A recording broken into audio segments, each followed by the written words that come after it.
السلام علیکم۔ امید ہے کہ آپ سب دوست خیریت سے ہوں گے، اور میری آپ سے وہی گزارش ہے کہ میرے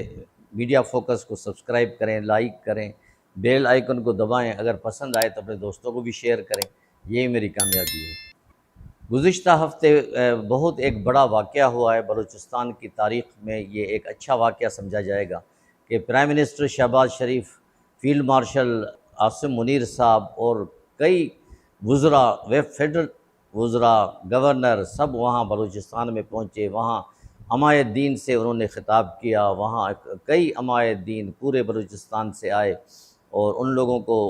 پرائم منسٹر نے اور فیلڈ مارشل نے یہ یقین دہانی کرائی کہ پاکستان کی فوج، پاکستان کی گورنمنٹ آپ لوگوں کے ساتھ ہے، اور آپ لوگ ہی ہمارے لیے سرمایہ ہیں۔ جو عمائے دین ہیں وہاں کے، انہوں نے بھی یہ کہا کہ جی ہمیں پاکستان کے بغیر کوئی گزارا نہیں۔ چند شرپسند لوگ ہیں جو ہمارے صفوں میں آ جاتے ہیں، پھر وہ بلوچستان کو بدنام کرتے ہیں، اور بلوچستان کے لوگ بھی ویسے ہی محب وطن ہیں جیسے کہ اور لوگ، اور صوبوں کے لوگ۔ اس میں کوئی شک نہیں کہ بلوچستان نے بڑی قربانی دی ہے، اور بلوچستان کے عوام غیور، باغیرت اور ایک وعدے کے سچے ہیں۔ لیکن بدقسمتی سے جب سے یہ ایک پولیٹیکلی بھی اور اکنامکلی بھی کچھ اس کو ایسی ہوا دی گئی، جو کچھ تو سچ تھا لیکن اس سچ کو مزید آگے بڑھانے کے لیے، اس کو آگ لگانے کے لیے کئی لوگوں نے حصہ لیا، جس میں ہمارے اندرون لوگ بھی شامل تھے، انڈیا بھی شامل تھا، افغانستان بھی شامل تھا،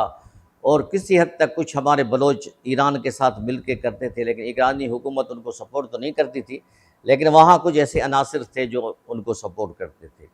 تو ملے جلے رجحان میں ہمارے کچھ بلوچ نوجوان، کچھ بلوچ لوگ تھوڑے سے گمراہ ہو گئے، اور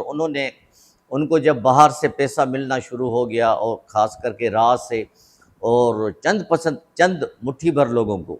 تو انہوں نے پھر اپنی تنظیمیں قائم کرنا شروع کیں، اور جو سادہ لوہ بلوچستان کے لوگ تھے، جو بلوچ تھے، ان کو گمراہ کیا، ان کو اپنے تنظیموں میں شامل کر کے ان کے خلاف،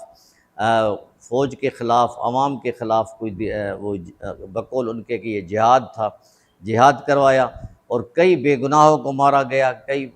جو بلوچی نہیں سمجھتے تھے، جانتے تھے، ان کو مارا گیا، اور اس کے ریٹیلیشن کے طور پہ پھر فوج نے یا ایجنسیز نے پھر ان بلوچ جو یہ حرکتیں کرتے تھے ان کو مارا۔ تو یہ ایک قسم کے بدنما داغ تھا پاکستان کی تاریخ میں۔ لیکن یہ جو پرائم منسٹر کا دورہ اور فیلڈ مارشل کا دورہ ہے، اس میں انہوں نے کھل کے باتیں کی، اور اس کھل کے باتیں میں یہ تھا کہ جس طرح کہ ہم لوگ محب وطن ہیں، اس طرح آپ بھی محب وطن ہیں، بلکہ ہم سے زیادہ محب وطن ہیں۔ عمائے دین کا جرگہ ہوگا، عمائے دین کے جرگے میں جو بھی فیصلے ہوں گے وہ قبول کیے جائیں گے، جو بھی بلوچستان کی ناراضگی ہے، یا ملازمت کے حوالے سے ہے، یا اکنامک کے حوالے سے ہے، وہ دور کی جائیں گی۔ جیسا کہ آپ کو پتہ ہے کہ 12 سال ہو گئے ہیں سی پیک کے معاہدے کو، اور 33 سال ہو گئے ہیں بلوچستان اکنامک فورم کو۔ یہ بہت بڑے ایک فورم تھا، جس کی وجہ سے بلوچستان میں اکنامی ترقی ہونی تھی، اور ہو رہی بھی ہے، اور ان کے جو سربراہ ہیں وہ سردار شوکت خان پوپلزئی ہیں۔ سردار شوکت خان پوپلزئی صاحب سے میرے پرانے قریبانہ تعلقات ہیں۔ جب میں پی ٹی وی میں ہوتا تھا تو میرے کئی پروگراموں میں وہ تشریف لاتے تھے، اور مجھے ان جیسا انسان بہت ہی کم ملا ہے، اور انہوں نے کھل کے باتیں کی تھیں، ہم نے بھی کھل کے ان کو دکھایا۔ تو ضرورت اس بات کی ہے کہ جو گوادر کا پورٹ ہے یا دوسری چیزیں ہیں، وہاں سب سے پہلے حق بلوچوں کا ہے۔ اگر بلوچوں کو اپنی سرزمین میں روزگار ملے گا، اکنامی فیسلٹیز ملیں گی، گھر ملے گا، بچے تعلیم حاصل کریں گے، تو میں آپ کو یقین دلاتا ہوں کہ کوئی وجہ نہیں کہ کوئی یہ جو چند مٹھی بھر لوگ ہیں جو ان کو بہلا پھسلا رہے ہیں، وہ کبھی کامیاب نہیں ہوں گے۔ بلوچ قوم کی ایک روایت رہی ہے، وہ خوددار قوم ہے، ان کو صرف بات سنی جائے اور اس پہ عمل کی جائے، جائز بات، وہ ہمیشہ جائز بات کرتے ہیں، اور کبھی کبھی ان کو مکس ڈالنے کے لیے، وٹامن ڈی ڈالنے کے لیے کوئی اور لوگ بھی جو ہیں ان کے ساتھ آ کے کھڑے ہو جاتے ہیں، جو ایسے مطالبات کرتے ہیں جو ماننے جیسے نہیں ہوتے۔ ابھی حال ہی میں 22 تاریخ کو سی پیک کی 12ویں سالگرہ، جیسے میں نے پہلے عرض کیا، اور ایک بلوچستان اکنامک فورم کا 33ویں اجلاس کی سالگرہ ایک ہی دن میں ہوئی۔ کراچی کے ایک مقامی ہوٹل میں اس کا بہت بڑا ایک پروقار تقریب ہوئی، جو گورنر بلوچستان جعفر بندوخیل صاحب نے اس کو پریزائڈ کیا، اور ماشاءاللہ وہ ایک تقریب دیکھنے جیسی تھی، سیمینار دیکھنے جیسا تھا، فنکشن دیکھنے جیسا تھا، جس میں چائنیز کونسل جنرل نے، وہی کئی ممالک کے اور کونسل جنرلز نے، اور گورنمنٹ آف پاکستان کے لوگوں نے، اور بلوچستان کے کئی لوگوں نے شرکت کی، اور کئی بزنس کمیونٹی کے لوگوں نے اپنے خیالات کا اظہار کیا، اور اس کے بعد فوراً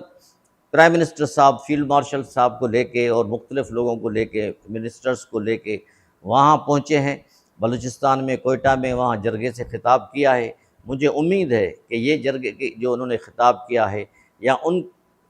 کو جو معروضات پیش کی گئی ہیں، یہ وفاق ان کے ساتھ مل کر یہ مسئلے حل کرے گا، کیونکہ وفاق کے پاس پاور ہے، وفاق کے پاس طاقت ہے، اور فوج کے پاس طاقت ہے۔ یہ اگر دونوں مل بیٹھ کے وہاں گئے ہیں، اور وہ وہاں کے لوگوں کے، بلوچستان کے لوگوں کے مسائل حل کر رہے ہیں، جائز مسئلے،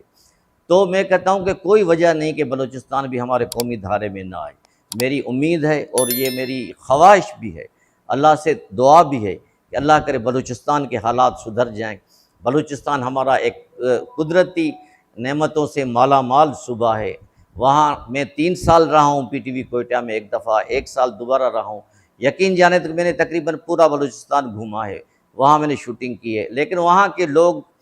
جتنے محب وطن ہیں، جتنے پیار کرنے والے ہیں، جتنے غیرت مند ہیں، وہ کسی اور صوبے سے کم نہیں ہیں۔ تو اس لیے ہم بلوچستان کو ان کا حق دینا چاہیے، ان کے لوگوں کی عزت کرنی چاہیے، اور عزت کے بدلے میں وہ آپ کو اپنی جان بھی دیں گے۔